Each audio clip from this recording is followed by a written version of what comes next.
الأنبياء والمرسلين وعلى آله وصحبه أجمعين أما بعد فقد قال الله سبحانه وتعالى في كلامه المجيد والفرقانه الحميد أعوذ بالله من الشيطان الرجيم بسم الله الرحمن الرحيم ولقد أوحي إليك وإلى الذين من قبلك لئن أشركت ليحبطن أعمالك ولا تكونن من الخاسرين صدق الله العظيم। সর্বপ্রথম সেই মহান রবের দরবারে লাখো কোটি শুকরিয়া আদায় করি যে মহান রব আপনাকে আমাকে বড় ভালোবেসে পবিত্র জুমার দিনে জুমার নামাজ আদায় করার উদ্দেশ্যে জুমার পূর্ব মুহূর্তে সমবেত হয়ে আমলের নিয়তে কিছু কথা বলার এবং শোনার তৌফিক দান করলেন। ওই মহান রবের দরবারে শুকরিয়া আদায় করি, সবাই বলে আলহামদুলিল্লাহ। দুরূদ ও সালাম পাঠ করি মানবতার মুক্তির দিশারি সৈয়দুল মুরসালিন আশরাফুল আম্বিয়া খাতামুন নবীন মুরুদুল বিশ্বনবী মুহাম্মদ রাসূলুল্লাহ সাল্লাল্লাহু আলাইহি ওয়াসাল্লাম। আমি আপনাদের সামনে মহাগ্রন্থ আল কুরআনুল কারীমের উল্লেখযোগ্য সূরা জুমার থেকে একটি আয়াত মুকাদ্দাসা তেলাওয়াত করেছি। আয়াত নম্বর হলো 65। এরই আলোকে সংক্ষিপ্ত পরিসরে কিছু কথা বলবো ইনশাআল্লাহ। আমা তৌফিক ইল্লা বিল্লাহ আলাইহি তাওয়াক্কালতু ওয়া ইলাইহি উনীব। সম্মানিত উপস্থিতি, আমাদের মাস থেকে কয়েকদিন আগে রমজান মাস বিদায় নিয়েছে। আমরা রমজানের রোজা রেখেছি। রমজান আসছিল আপনাকে আমাকে তাকওয়া দেওয়ার জন্য, কিন্তু কারা তাকওয়া পেয়েছে, কাদের রমজানের রোজা কবুল হয়েছে, কাদের নামাজ কবুল হয় আর কাদের নামাজ কবুল কখনোই হবে না, আজকে সেই বিষয়ের পরে আলোচনা করব। কোন গুনাহ করলে জীবনের সমস্ত আমল নষ্ট হয়ে যায়, নামাজ রোজা হজ যাকাত দান সদকা যাই করেছেন সবগুলো নষ্ট হয়ে যায়, বাতিল হয়ে যায়, সেই গুনাহটা সম্পর্কে আজকের আলোচনা করব। আল্লাহ রাব্বুল আলামিন তৌফিক দান করে, সকলে বলেন আমিন। আমরা অনেকে রমজানের রোজা রেখেছি তাকওয়া নেওয়ার জন্য, কিন্তু তাকওয়া আমরা নিতে পারিনি, হয়নি। অনেকে সবে কদর তলাশ করেছি, সবে কদরের থেকে আমরা সফলতা নিতে পারিনি। কেন নিতে পারিনি? এই গুনাহটা থাকার কারণে। এই গুনার কারণে আমার কোনো আমল নামা, আমার নেক আমল আমার আমল নামায় যোগ হবে না। আল্লাহ পাক বলছেন ওয়ালাকাদ উহিয়া, হে নবী আমি আপনার প্রতি ওহী করেছি, ওয়াইলাইকা আপনার প্রতি ওহী করেছি, ওয়াইলাল্লাযীনা মিন ক্বাবলিকা আর আপনার পূর্বে যত আম্বিয়া কিরাম আলাইহিস সালাতু ওয়াস সালাম এসেছিল তাদের উপরে আমি একই ওহী করেছিলাম। সে ওহীটা কি? লাইন আশরাকতা, যদি তারা শিরিক করে, লাহাবাতান্না আমালুক, তাহলে আমি তাদের সমস্ত আমল নামা ধ্বংস করে দেব। যদি কি করে? শিরিক করলে সমস্ত আমল নামা আমি আল্লাহ ধ্বংস করে দেব। লাহবাতান্না আমালুকা ওয়ালা তাকুনান্না মিনাল খাসিরিন, আর ময়দানে মহাশরে যে সমস্ত লোক ক্ষতিগ্রস্ত হবে এই সমস্ত ক্ষতিগ্রস্তদের কাতারে নবী আপনিও পড়ে যাবেন যদি আপনি শিরিক করেন। নবীর কি শিরিক করার সম্ভাবনা আছে? আছে। যে নবীর আগে পরের সমস্ত গুনাহরাশি মাপ, যে নবী জান্নাতের জামিনদার, যে নবী কিয়ামতের ময়দানে হাউজে কাউসারের মালিক হবেন, যে নবী সর্বপ্রথম জান্নাতের দরজায় টোকা দেওয়ার পরে জান্নাতের দরজা খুলে যাবে, যে নবীকে জান্নাতের সুপারিশের জন্য পারমিশন দেওয়া হবে, যে নবী তার বান্দাদেরকে সুপারিশ করে করে জান্নাতে নেবে, ওই নবীকে বলছে নবী আপনিও যদি শিরিক করেন লাইন আশরাকতা লাহাবাতান্না আমালুকা ওয়ালা তাকুনান্না মিনাল খাসিরিন, তাহলে ময়দানে মহশরে আপনি ক্ষতিগ্রস্তদের কাতারে হয়ে যাবেন। ক্ষতিগ্রস্ত কারা হবে? যে মানুষগুলো জন্য জান্নাত হারাম হয়ে যাবে, জাহান্নাম বরাদ্দ হয়ে যাবে, জাহান্নামীগামী মানুষগুলোই হলো ক্ষতিগ্রস্ত। নবীকে বলছে নবী আপনিও যদি শিরিক করেন আপনি কিন্তু ওই কাতারে চলে যাবেন। বোঝেন কথা? বোঝেন? তাহলে নবী চলে যাবে, শিরিক করলে আর আমরা তো বাইরে থেকে যাব নাকি? আমাদের জন্য তো ওইটি নেই, আছে? আমাদের জন্য ওইটি নেই, আছে কি না? আছে। তো আমরা তো অনেকেই শিরিক করতেছি, শিরিক করে বড় বড় ফতুয়া দিই, চার দোকানে বসে বড় বড় ফতুয়া দিই, ইমান নেই, আমল নেই, নেক আমল কিছু নেই, কিন্তু ফতুয়ার বেলায় আমি ফার্স্ট। ফতুয়ার বেলায় কি? ফার্স্ট। ফতুয়ার বেলায় আমি ফার্স্ট, ফতুয়া দিই, কঠিন আকারে ফতুয়া দিই। গত ঈদের দিন যাতে আমি বলেছিলাম যে তাকওয়ার বিষয় নিয়ে দু একটি কথা বলেছিলাম। আপনারা যখন খানা মিষ্টি জাতীয় খাবার যখন কিনবেন, ভালো তাকওয়াবান লোক মুসলমান দেখে কিনবেন। এ নিয়েও অ্যালার্জি সাকান দেশে অনেকের, চার দোকানে বহুত ফতুয়া। হুজুর কেন এ ফতুয়া দিল? এ ফতুয়া কেন দিল? তার কারণ তিনি তো শিরিকের ভিতরে নিমজ্জিত, ইমান তার নেই।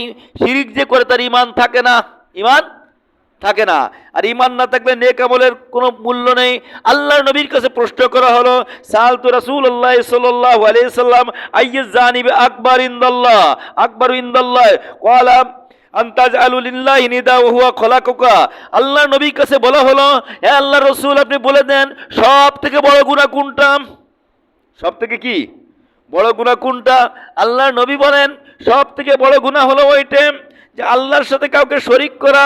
কেননা তিনি তোমাকে সৃষ্টি করেছেন, সৃষ্টিকর্তার সাথে কাউকে শরীক করা, এটা হলো সব থেকে বড় গুনাহ। আর শিরিক কি তাকে আমরা বুঝি? শিরিক শিরিক তো করতেছে, শিরিক কি তাকে আমরা বুঝি? এইটির দরকার যে শিরিকটাকে বুঝি। শিরিক হলো পার্টনারশিপ, অংশীদারিত্ব করা।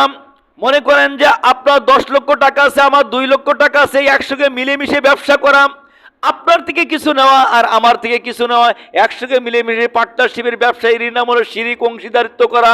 বুঝছেন কথা? আল্লাহর থেকে আপনি নামাজের আইন নিলেন, আর দুনিয়া চালানোর আইনটা আপনি ব্যক্তিগতভাবে মানুষ থেকে নিলেন, অর্থাৎ আপনি শিরিক করলেন। এই দলকে আপনি ভোট দিলেন, এই দলের সঙ্গে আপনি সম্পৃক্ত রাখলেন, আপনি শিরিক করতেছেন আল্লাহর সঙ্গে।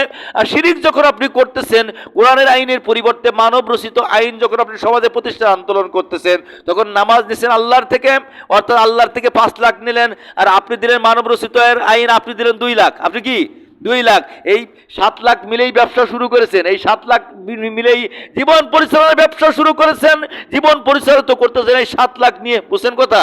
আল্লাহর থেকে নিলেন নামাজ, রোজা, হজ, যাকাত, আর দুনিয়া পরিচালনার দায়িত্ব নিলেন আপনি মানুষ থেকে, অর্থাৎ আপনি শিরিক করতেছেন। এই শিরিক যারা করেন, কোরআনের পরিপন্থী যারা জীবনযাপন করার চেষ্টা করেন, কোরআনের আইনের পরিপন্থী আইন যারা সমাজে বাস্তবায়নের চেষ্টা করে, এরা সবাই শিরিক করে।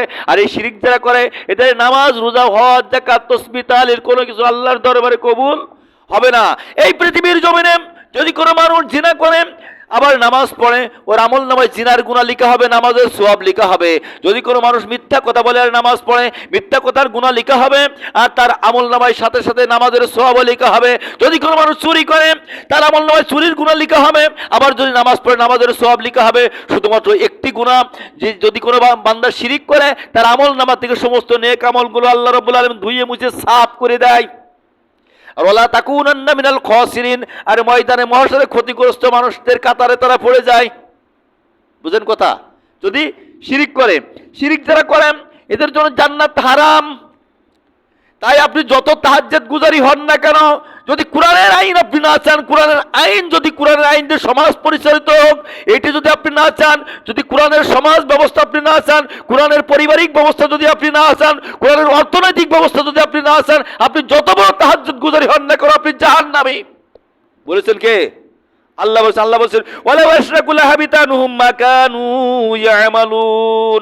আল্লাহ বলছেন স্পষ্ট সূরা আনামের 88 নম্বর আয়াতের ভিতরে, যদি তারা শিরিক করে তাদের সমস্ত আমল সমূহ বরবাদ হয়ে যাবে, আমি আল্লাহ নষ্ট করে দেব। তার শিরিক কি বুঝতে পেরেছি আমরা?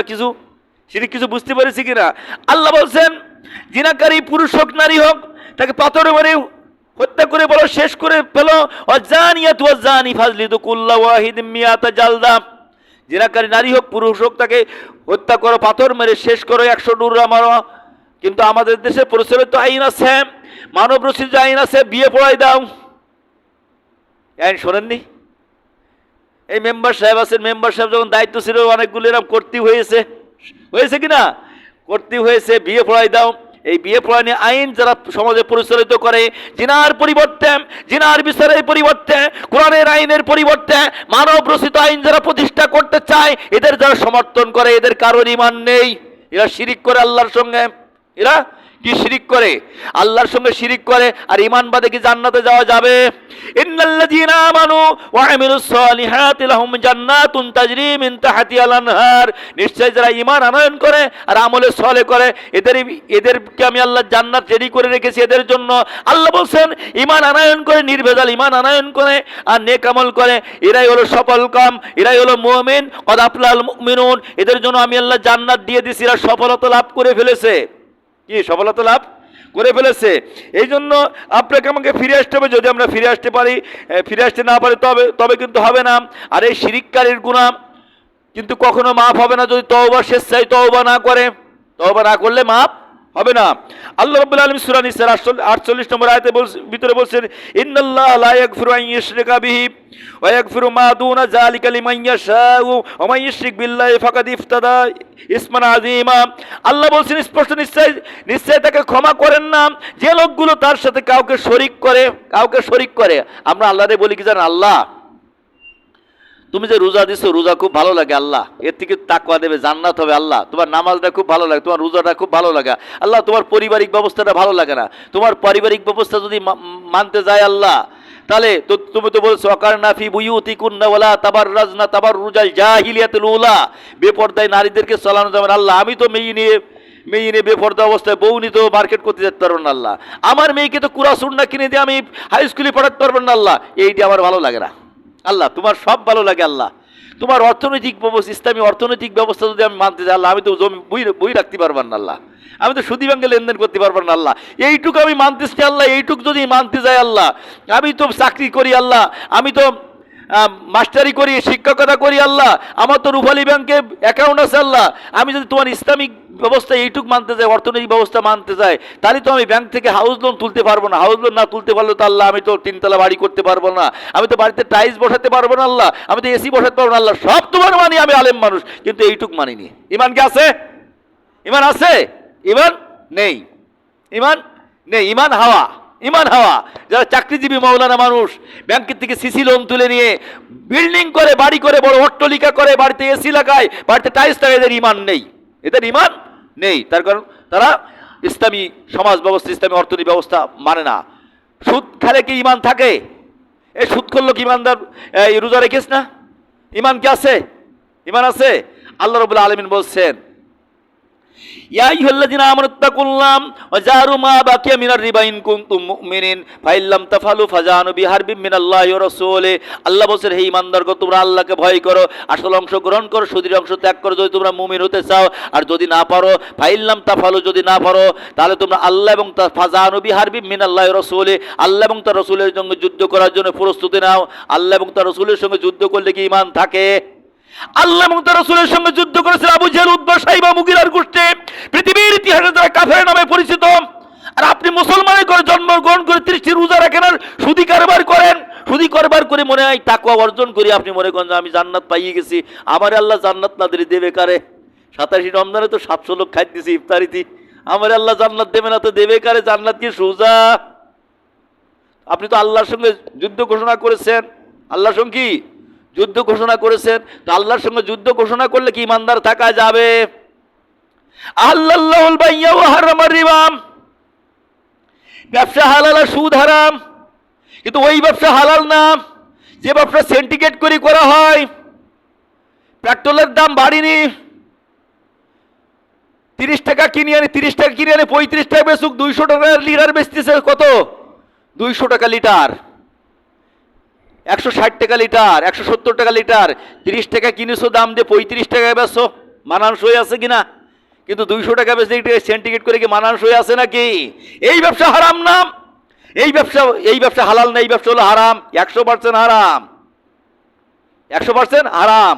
গত ঈদের রাতে আমি বলেছিলাম, শুকরের ব্যবসা করা মুসলমানের জন্য হারাম। তার কারণ শুকর হারাম, যে মাল হারাম, যে মালের লেনদেন বেচা কিনা হারাম, ও মালের ব্যবসাও হারাম, ও মালের ব্যবসাও কি হারাম?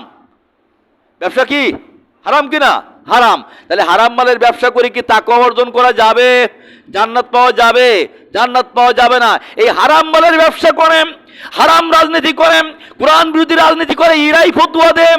চার দোকানে বসে বসে হুজুর বলল কেন যে কাউরার দোকানের মিষ্টি খাওয়া যাবে না? বুঝছেন? ছোট্ট একটা গল্প বলে এদের অবস্থান কিরকম। মনে করেন যে আমাদের পাল্টি হাই স্কুলে মাঝে মাঝে মন্ত্রণালয় থেকে পরিদর্শনে আসে। ইনি শিক্ষক ছিল, জানে, মাঝে মাঝে অডিটই আসে, বিভিন্ন সময় আসে। কোনো সময় ডিজির থেকে আসে, কোনো সময় জেলা শিক্ষা অফিসে আসে, কোনো সময় মাধ্যমিক শিক্ষা অফিসে আসে। তা ধরে নেন ডিজির প্রতিনিধিরা আসছে অডিট করার জন্য যে প্রতিষ্ঠানটা আদৌ ভালো চলতেছে কিনা, শিক্ষার্থী কেমন আছে, লেখাপড়ার মান কেমন। তা উনি এসে, ডিজি মহোদয়ের যে প্রতিনিধি, উনি এসে এই পাল্টি হাই স্কুলের ক্লাস 8-এর ক্লাসে ঢুকে যিনি শিক্ষক, মনে করেন যে একজন শিক্ষক আছেন, নাম বলছি না, একজন শিক্ষক, উনি ক্লাস নিচ্ছেন। বলছেন এখন কোন ক্লাস নিচ্ছেন? বলছেন স্যার এখন ইতিহাস ক্লাস নিচ্ছে। কি ক্লাস? ইতিহাস। তা বলছে ইতিহাস ক্লাস যখন নিচ্ছেন, তো ইতিহাস তো ভালো জিনিস, ইতিহাস জানা আমাদের দরকার, দেশের ইতিহাস জানার দরকার, রাজনৈতিক ইতিহাস জানার দরকার, সবই জানার দরকার। তো আমি ইতিহাস থেকেই আপনার ছাত্রছাত্রীদের কেমন ক্লাস নেন একটু প্রশ্ন করি। তো প্রশ্ন করতেছে, এই ছেলেরা বলো তো, তুমি বলো তো, প্রথম যে তুমি বলো তো চীনের প্রাচীর কে ভেঙেছে? ও কথা বলে না। দ্বিতীয় জন গেল, তুমি বলো তো চীনের প্রাচীর কে ভেঙেছে? ও কথা বলে না। এইভাবে বলতে বলতে বলতে বলতে লাস্ট প্রান্তে একদম লাস্ট বেঞ্চে যে ছেলেটা বসে ওর কাজ চলে গেছে। এই বলছে তো এই তুমি বলো তো, এরা তো কেউ বললো তুমি বলো তো। ছেলেটাকে বলছে স্যার গ্রামে আমার ডাব চুরি, নারিকেল চুরি, কলা চুরি, আম চুরির বহু অভিযোগ আছে স্যার। তো চীনের প্রাচীর ভাঙার মতো অভিযোগ আমার নেই, আমি চীনের প্রাচীর ভাঙি নাই স্যার, চীনের প্রাচীর আমি ভাঙি নাই। যিনি ক্লাসের শিক্ষক ছিলেন, ক্লাসের শিক্ষককে বলতেছেন স্যার এ কি বলেন, আপনার ছাত্ররা কি বলে, আপনি কি ইতিহাস পড়ান? বলছে স্যার আমিও এই প্লাস্টারের পরে দাঁড়িয়ে ছাদের নিচে, এই 4 তলা বিল্ডিংয়ের নিচেই দাঁড়িয়ে আমিও হলপ করে বলতেছি আমার ছেলেদের দুষ্টুমির বহুত বদনাম থাকতে পারে, কিন্তু চীনের প্রাচীর ভাঙার মতো বদনাম আমার ছেলেদের নেই, আমার ছেলেদের নেই। ডিজির প্রতিনিধি ভারাক্রান্ত হৃদয় নিয়ে গম্ভীর মন নিয়ে উনি হেডমাস্টারের কার্যালয়ে ঢুকেছেন। হেডমাস্টারের কার্যালয়ে ঢুকে বলছেন মাস্টার সাহেব এই হলো আপনার প্রতিষ্ঠানের ইতিহাস পড়ানোর ব্যবধান, ইতিহাস এই কায়দায় পড়ান আপনারা? বলছেন কি হয়েছে স্যার, কি হয়েছে স্যার, আপনি রাগ কেন করতেছেন? আপনার জন্য তো খাসি জবাই করেছে, রান্না বান্নার ব্যবস্থা হচ্ছে, আপনার জন্য ফোটেকনের খাম রেডি করে রেখেছে, আপনি রাগ কেন করতেছেন? বলছে আমি আপনার ক্লাসে জিজ্ঞাসা করলাম যে চীনের প্রাচীর কে ভেঙেছে, একটা ছেলেও তো জবাব দিতে পারলো না, আর আপনার হেডমাস্টার বললোই, আপনার যে ক্লাস টিচার বললো এ বললো এই। তখন হেডমাস্টার বলতে স্যার আপনি রাগ করেন না স্যার, উপঢেকন লাগলে আরও উপঢেকন দেবো স্যার, আমার প্রতিষ্ঠানের বিরুদ্ধে বহু দুর্নাম আছে, কিন্তু চীনের প্রাচীর ভাঙার মতো দুর্নাম আমার প্রতিষ্ঠানের বিরুদ্ধে নেই স্যার, আল্লাহ রাস্তায় মাফ চাই স্যার, আমার প্রতিষ্ঠানের কেউ, আমার প্রতিষ্ঠান বলে কোনো কথা না, এই জনপদের কেউ চীনের প্রাচীর ভাঙতে যায়নি। উনি কি প্রশ্ন করে বুঝেছ কি? আর এই জাহান মুখের বুকার দল, কুলাঙ্গারের দল, ঈদের দিন আমি রাতে কি ফতুয়া দিছি আর এরা বুঝেছ কি, মস্তা দিছি আর কি, এরা বুঝেছ কি? ওই হেডমাস্টার বুঝলো কি, আর উনি প্রশ্ন করলো কি, আর এই কুলাঙ্গারের দল বামপন্থী রাজনীতি করে, এলাকার কীট, শয়তানের রজ্জু, এলাকার তিরাস, এলাকার ভিতর সন্ত্রাসী কর্মকাণ্ডের হুতা, এরা কি বুঝেছে? জামাত ইসলামের লোক বলিস রফিকুল, জামাতের সভাপতি বলিস, তাই মোট গ্রুই দিতিবে। তোর ভালো লাগলে তুই পায়খানা মাখায় মাখায় খা, আমার বলার কথা আমি বলেছি, ইন্নামা আনতা মুযাক্কিরুন লাস্তা আলাইহিম বিমুসাইয়্যিতিন, আমার দায়িত্ব হলো দাওয়াত দেওয়া, নাকি ধারকা করে পাঠাই নিজে বাড়ি বাড়ি হিদায়ত করতে হবে। তোর দরকার তুই খাই গিয়ে যা, আমি তো তোর নিষেধ করিনি, আমার যেটা বলার দরকার আমি বলেছি, আমার মেসেজ দেওয়ার দরকার বলেছি, নাকি? তুমি চার দোকানে ফতোয়া করো, তোমার ইমান আছে বলে মনে করো তুমি, নাকি তোমার ইমান আছে বলে মনে করো? আল্লাহ রাব্বুল আলামিন আজ থেকে 1400 বছর আগে ফতোয়া দিয়েছেন, কোন কায়দায় চলবে। আল্লাহ পাক বলেন লা ইয়াত্তাকিজুল মুমিনুনাল কাফিরিনা আউলিয়া মিন দুনিল মুমিনিন। আল্লাহ বলেন ইমানদারেরা কখনো, সূরা আল ইমরান, ইমানদারেরা কখনো ইমানদারদের বাদ দিয়ে কাফেরদের বন্ধু হিসেবে গ্রহণ করবে না, কাফেরদের বন্ধু হিসেবে গ্রহণ করবে না। তুমি কারে করতেছো, কারে করতেছো এটা বুঝতে হবে। লা তাত্তাখিযুল ইয়াহুদা ওয়ান নাসারা আউলিয়া বা'দুহুম আউলিয়া বা'দিন ওয়া মান ইয়াতাআল্লা মিনহুম ফাইন্নাহু মিনকুম। তোমরা কখনো ইহুদি নাসারাদের বন্ধু হিসেবে গ্রহণ করবে, যদি কেউ করে সে ওর ভিতরে গণ্য হয়ে যাবে। এক গল্প বলতেছি, এ কি চীনের প্রাচীর ভাঙার ইতিহাস না কুরআন? মানা নফল না মুস্তাহাব? ফরজ, মানতে হবে।